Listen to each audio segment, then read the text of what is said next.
Hello friends, this is Anushka here. I am a practicing advocate in the High Court of Bombay.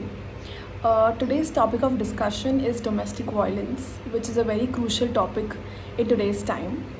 I will be dealing with basically the practical aspects in lodging a case.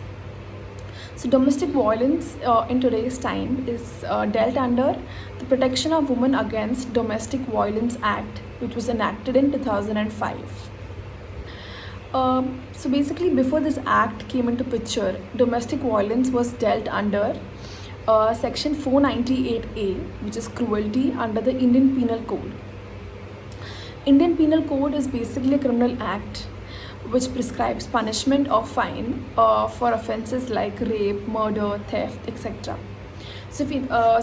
Initially, if a case had to be filed before this act, a woman had to either file for a divorce or had to initiate criminal proceedings against the husband, which required a lot of time and there was no immediate relief for the woman.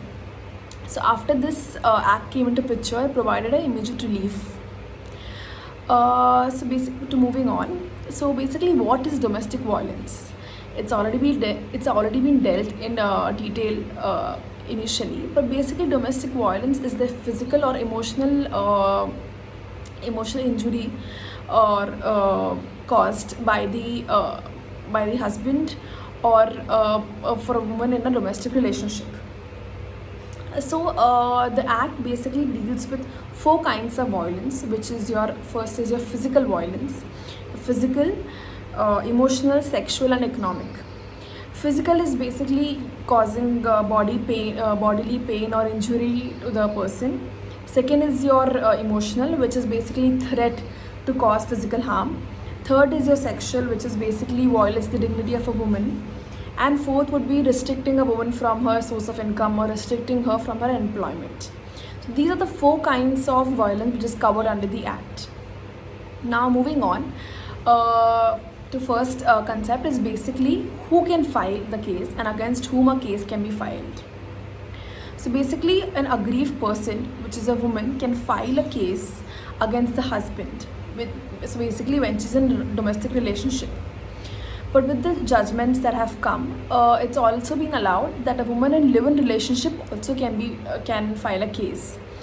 But there are certain factors which has to be fulfilled before a case gets accepted. Firstly, is that when in live-in relationship, there are 5 factors. Firstly, is the woman and the man should behave like husband and wife in front of the society. Then they should be of legal age. They should be of legal age to be staying in live-in relationship. Legal age of being married. Thirdly, they should be qualified to enter into marriage. Basically, that they should not be already married or have another spouse living. Fourth is that they should cohabit for a certain period of time. And fifth is that they should be staying in a shared household. Now moving on, against whom a case can be filed. So the act basically says that it can be filed against an adult male. But due to a recent judgment which has come in 2016, it's even said that a woman can file a case even against her female in-laws and obviously against her male in-laws. So here we would conclude basically who can file a case and against whom a case can be filed. Now moving on is to the evidence part, which is required when a case is filed. So if a woman is filing a case for physical or sexual domestic violence, then there's something known as the domestic incidents report, which basically which basically consists of where this entire violence act gets recorded and it's sent to the magistrate. And after it's been read by the magistrate, there is no requirement of personally showing the injuries. But in cases of emotional or mental abuse, there's no need of such a report. And obviously, considering the evidence, it's obviously helpful to have some documentary evidence, maybe audio recording or physical recording or any proof in form of messages or even any eyewitnesses which are there who have witnessed the act of violence. Now moving on to the next part is the remedies. What remedies are provided under this act? So basically there are 4 kinds of remedies which are provided under the Act. First being the right to reside. Basically when a woman files a case for domestic violence, she has a right to reside in the matrimonial home or to get a right to get stay in the shelter home. Secondly is right to custody. If there are children born out of the marriage or live-in relationship, then the woman has a right to get temporary custody of the child till the case has been resolved. Third is a protection order, which basically means that a woman has the right to be protected from the husband threatening her or try to communicate her when a case has been filed. And fourth is the monetary relief, which is basically relief in the form of money or in the form of damages suffered due to loss of property or loss of time, the loss of earnings. These are the basic remedies which are there in the Act. And the Act also prescribes a punishment for defying the order. So if a person against whom the order has been passed, if it's a husband or an in-law, then if they've defied the order, then they are bound to be punished for a maximum period of 1 year or even a fine up to 20,000 rupees. But it's obviously on basis of case to case basis. It's very important to note here, as I mentioned earlier, the difference between when I was saying a civil and a criminal act. So here, these were the civil remedies which I just mentioned. So while these civil remedies, you have filed a case for domestic violence. So basically under this act, a case will be filed in the civil court, which is your judicial magistrate first class or metropolitan magistrate. You can even simultaneously file a case in the criminal court, which is your court of session, under the Indian Penal Code. So basically if you feel the civil remedy which you're getting is not enough, you can even simultaneously file a case in the criminal court. Then it's also important that when a case has been filed by the woman, she has to be aware of certain rights which are mentioned in the Act and she should be made aware. So there are 4 basic rights which she should be aware. Firstly, when she's filing the case, she has to be made aware of the right to the reliefs which are available. Second is the service which is provided.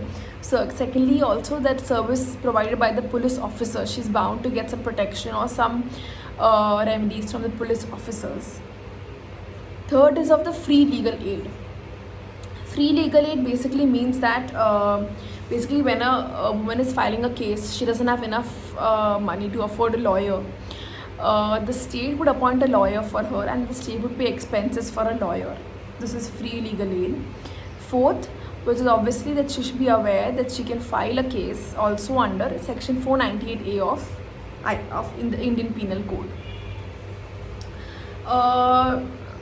So this is basically about the crux of the matter.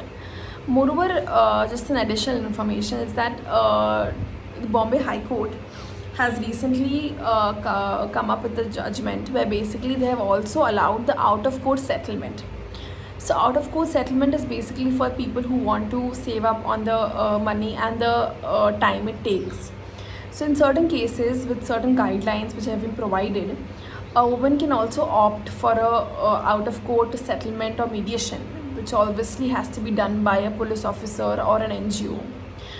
It's very important that this settlement can be done only when the case is not very grievous, and it has to be on the basis of total involuntary consent of the victim. So with this, I would like to conclude.